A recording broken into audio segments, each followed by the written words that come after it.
Binuksan ng protagonist ang kanyang status window at natuwa nang malaman na ang kanyang level ay 28. Gusto niyang panatilihin ang bilis na ito at pumunta sa level 40. Nakakapagod ito dahil sa pagdagsa ng mga pasyente kamakailan, at kailangan niyang mamuhunan sa stamina sa halip na pandama. Ngayon, kapag naabot niya ang isang tiyak na halaga ng lakas, kakailanganin niyang dagdagan ang kanyang katalinuhan, at kung patuloy siyang mag-level up ng ganito, siya ang magiging pinakamahusay na healer sa maikling panahon. Habang nag-iisip pa siya ay pumasok si Cancer sa kanyang klinik, ipinaalam na may malaking problema na ikinagulat niya. Nagtaka ang protagonist kung ano ang pinag-uusapan ni Concircle, at inutusan siya ni Cancer na tumakas ng mabilis dahil may nakakahawang sakit. Ipinaliwanag niya na ito ang Grim Reaper ng kamatayan. Kaya natitiyak niyang kung mananatili si Raymond doon ay mahahawa siya at mamamatay na ikinabahala ni Hansen dahil alam niya ang sinasabi ni Cancer. Ang Grim Reaper ng kamatayan ay ang terminong ginagamit ng Labansania para sa bulutong, isa sa pinakamasamang nakakahawang sakit.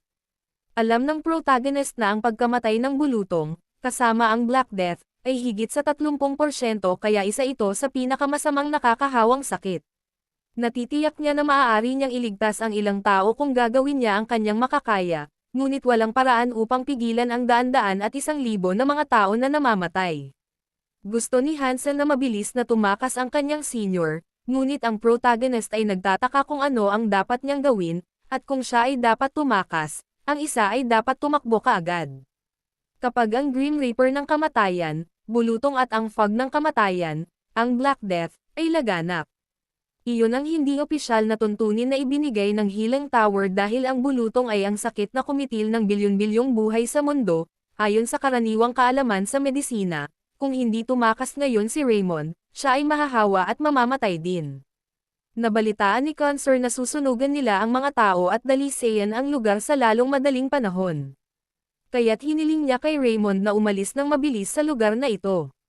Gayunpaman, tinanong ng ginang mula sa Crescent Street kung ito ba ang Grim Reaper ng kamatayan, dahil kahit ang sakit na nakuha nila ay tinatawag na sumpa ng mga Diyos, ngunit ipinakita na sa kanila ni Healer Raymond na hindi totoo. Matagal-tagal na rin mula nang pumasok ang bulutong sa kaharian ng Houston, ngunit kakaiba na bigla itong sumulpat sa kabisera. Ikinagulat nito si Raymond, dahil tama siya dahil hindi naman garantisadong bulutong iyon. Kaya tinanong niya si Cancer tungkol sa mga sintomas ng pasyente ngayon. Nagulat sila, at tinanong ni Cancer ang kanyang lalaki para sa mga sintomas ng sakit. Ipinaliwanag ng lalaki na lahat sila ay may mataas na lagnat at maraming paltos sa buong katawan. Ang mga matatandang nakaranas ng Grim Reaper ng kamatayan noong nakaraan ay nagtipon at sinabi na ang mga sintomas na ito ay katulad ng mga sintomas na mayroon sila. Ang protagonist ay nasa sabik na malaman ang tungkol sa mataas na antas ng lagnat at mga paltos sa buong katawan, dahil maraming mga sakit na may mga sintomas na katulad ng bulutong. Kumpiyansa siyang mapapasya niya kung ano ito pagkatapos makita ng personal ang pasyente, ngunit alam niyang delikado ang paglapit sa kanila kung ito ay bulutong. Hindi maintindihan ni Hansen kung ano ang dapat ipag-alinlangan, dahil kung ito pala ang Grim Reaper ng kamatayan, baka mamatay siya. Gayunpaman, naisip ng protagonist, kung hindi, ang pasyente na maaari nilang iligtas ay masusunog hanggang mamatay. Nag-alala si Hansen, dahil alam niyang kung ito ay magpapatuloy, sila ay mahahawakan ang sakit at masunog hanggang sa mamatay. Nataranta ang protagonist, iniisip kung ano ang dapat niyang gawin kung may makapagbibigay sa kanya ng katiyakan at pagkatapos ay mailigtas sila. Biglang lumitaw ang screen ng system, na nagpapahintulot sa isang bagong quest na iligtas ang mga taong nahaharap sa hindi makatarungang kamatayan. Nangangailangan ito ng medium-grade treatment, at ang kahirapan nito ay intermediate din. Maraming mga pasyente na nahawaan ng nakakahawang sakit ang nasa panganib na masunog hanggang mamatay, na hindi maituturing na tamang paraan ng paggamot. Kaya inutusan si Raymond na gamitin ang kanyang kaalaman para matigil ang hindi patas na kamatayan. Ipinapalagay ng mga protagonist na, dahil ito ay isang hindi makatarungang kamatayan, nangangahulugan ito na hindi ito bulutong, at nilinaw niya na hindi siya aalis sa placenser na ito at nag-aalala si Hansen na marinig ito, ngunit alam ni Raymond na ang mga taong iyon ay hindi nahawaan ng bulutong, kaya't siya mailigtas sila sa kanyang kaalaman sa karaniwan, medikal na kaalaman, maraming mga nakakahawang sakit, kabilang ang bulutong, na kumakalat sa pamamagitan ng droplet transmission. Kumakalat sila sa pamamagitan ng laway ng pasyente, paglabas ng ilong o ubo. Kaya kung ito ay kumalat sa pamamagitan ng droplets, kailangan nila ng paraan upang pigilan ito ng pisikal. Kaya naman sa ngayon ay inutusan niya si Hansen na dalhan siya ng makakapal na damit na maaaring gamiting maskara, guwantes at robe na maaaring takpan ang kanyang buong katawan. Nag-aalala si Hansen, nagtataka kung ano ang sinusubukang gawin ng kanyang senior, at ipinaliwanag ni Raymond na makikipagkita siya sa pasyente ng personal at susuriin sila mamaya sa gabi. Ang ingay mula sa isang bahay ay dumarating, at isang babae ang humihiling sa ilang mga tao na iwanan ang kanyang mga anak na mag-isa, dahil wala siyang pakialam kung mamatay man siya, at ang umiiyak ang mga bata, humihingi ng tulong sa kanilang ina. Humingi ng tawad ang lalaki sa kanya dahil ayaw niyang mamatay ng dahil sa kanila, ngunit napatigil sila nang lumingon ang lalaki sa likuran. Nagulat siya nang makita ang isang lalaking nakatikip ng benda at nagtaka kung sino ito. Hiniling ng protagonist na huminahon sila, dahil siya ang manggagamot, si Raymond. Laking gulat nila nang malaman na siya ang prinsipe at nagtaka kung bakit ganito ang suot niya. Ipinaalam nila sa kanila na ito ay delikado dahil ang pamilyang ito ay nahawaan ng Grim Reaper ng kamatayan, kaya dapat itong linisin. Gayunpaman, hiniling ng protagonist sa kanila na maghintay ng ilang sandali at nagtanong kung paano nila napagpasyahan na sila ay nahawaan ng Grim Reaper ng kamatayan nang hindi tinitingnan. Nagulat sila nito, at tinanong nila kung ang mataas na antas ng lagnat at mga paltos sa buong katawan ay hindi sintomas ng Grim Reaper ng kamatayan. Ipinaliwanag ni Raymond na ang ilang iba pang sakit sa pox ay mayroon ding katulad na sintomas, kaya hindi sila sigurado. Kaya gusto niyang pumasok at suriin ang sarili. Ngunit ang mga lalaking iyon ay nagulat, iniisip kung siya ay mahahawa. Ngumiti si Raymond at nilinaw na hindi nila kailangang mag-alala, dahil nakalayo siya dito. Ginawa niya ang makeshift spacesuit na isusuot, ngunit alam niyang hindi ito magiging ligtas, kaya binuksan niya ang merkado upang makakuha ng ilang skills. Hindi nagtagal, natagpuan niya ang kalasag, na nangangailangan ng 100 points, at binili ang skill.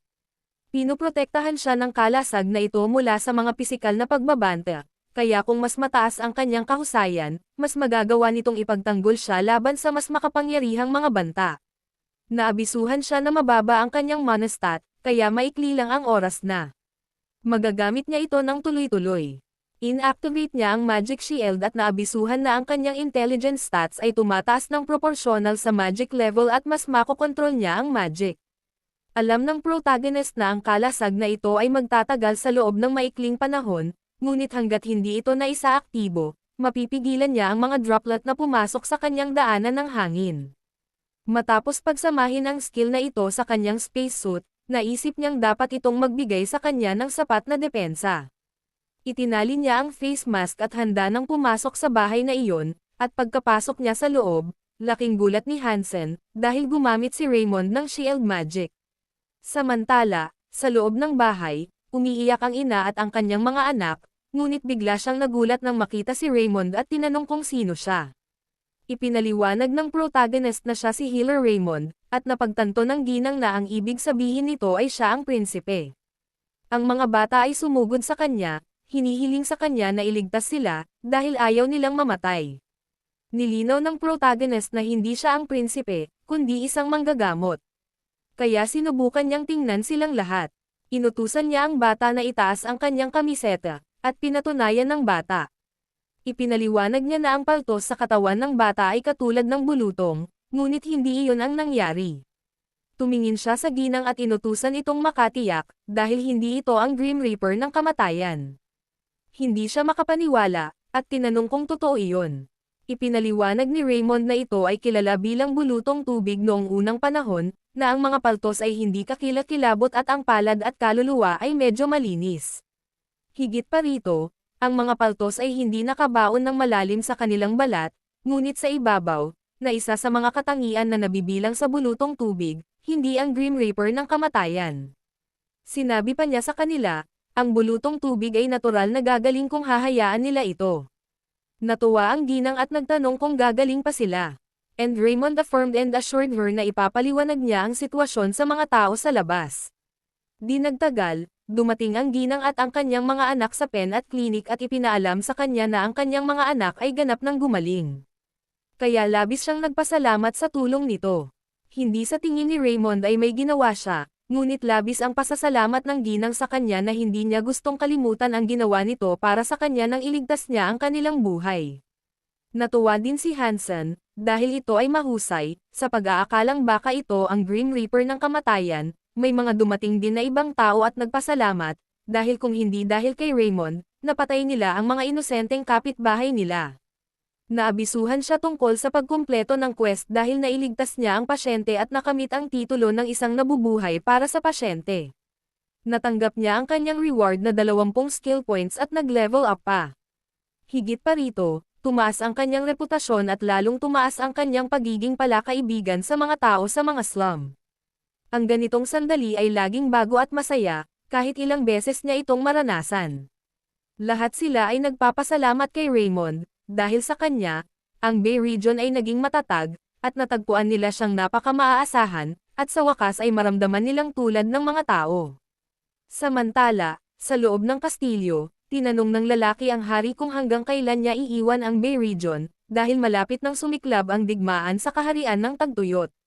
At sa sandaling sumiklab ang digmaan, at ang puso ng mga tao ay kumaway, hindi nila alam kung anong uri ng hindi matatag na variable ang maaaring maging Bay Region. Kaya tulad ng sinabi ni Prince Limerton, naisip ng Count na mas mabuting alisin na sila bago sila maging mas makapangyarihan, at hiniling niya sa hari na magpasya kaagad sa bagay na ito. Samantala, si Hansen ay nag-iiho ng karne sa Bay Region, at ang amoy nito ay nakaakit kay Raymond. Ipinaliwanag ni Hansen na ang ina ng mga bata na nagkaroon ng bulutong tubig ay nagbigay sa kanila ng karne upang ipahayag ang kanyang pasasalamat, at halos tapos na siya sa pagluluto nito, kaya gusto niyang kumain siya. Tuwang-tuwa ang protagonist, dahil nakakatulong ang karne ng baka na mapabuti ang immune system, kaya kailangan nilang kainin ito para sa kapakanan ng kanilang pasyente at sa kanilang kalusugan. Habang kumakain ng karne, iniisip ng protagonist na level 29 na siya ngayon, at palakaibigan ang mga tao sa slums, sila. Kaya maayos ang lahat, kapag naabot niya ang level 40, dadaan siya sa promosyon at sa wakas ay aalisin ang kanyang titulo ng Rookie Resin, pagkatapos ay malamang na makapagbigay siya ng mas mahusay na paggamot. At nagsimula siyang ngumiti sa naisip. Habang kumakain ng karne, tinanong ni Hansen si Raymond kung gumamit ba siya noon ng shield magic. Pinagtibay at ipinaliwanag ng protagonist na hindi ito ancient magic, ngunit nakuha niya ito ng may swerte. Humanga si Hansen sa kakayahan ni Raymond, dahil nagagamit pa niya ito ng magic. Gayunpaman, nilinaw ng protagonist na hindi niya ito magagamit sa lahat ng oras, kaya limitado ito, at nagtaka si Hansen kung ito ay dahil wala siyang ganoong karaming mana, heal, magic at aura. Ang lahat ng mga kakayahan at himalang ito ay may mahiwagang pinagmumulan ng kapangyarihan. Ang mga manggagamot ay gagamit ng mana upang magsagawa ng pagpapagaling. Gagamitin ito ng mga mage para sa magic, at gagamitin ito ng knights para sa mana, blades at aura. Ang protagonist ay may ilang mana dahil siya ay isang healer, ngunit ito ay magiging tungkol sa isa kung inilarawan niya ito sa mga istatistika. Inakala ni Hansen na magkakaroon ng paraan upang madagdagan ang kanyang mana, ngunit malaking tulong ito kapag ginagamot niya ang mga pasyente. Napabuntong hininga ang protagonist at iniisip kung dapat din ba siyang magsanay ng mana tulad ng mga knight, ngunit hindi niya akalaing makakatulong ito sa kanya. Bagamat lahat ay gumagamit ng mana, ang paraan ng paggamit nito ay ibang-iba para sa knights, mages at healers. Ginagamit ng knights ang lower energy core para sanayin ang kanilang mana para makaipon sila ng mana sa ibaba ng kanilang tiyan. Ginagamit ng mga salamangkero ang gitnang enerhiya na core, na kilala bilang puso ng mana, na natamo sa pamamagitan ng kaalaman at kaliwanagan at pag-asimilasyon ng mana sa kanilang puso. Gayunpaman, ginagamit ng healer ang upper energy core para gumamit ng mana. Kaya pagdating sa paghahagis ng mga klase, ang manghuhuli ng balyina ang pinakamahirap na makaipon ng mana, dahil pinakamahirap na bumuo ng isang upper energy core, dahil ang isa ay maaaring magkaroon lamang ng maraming mana at healing power kung ipinanganak na may talento.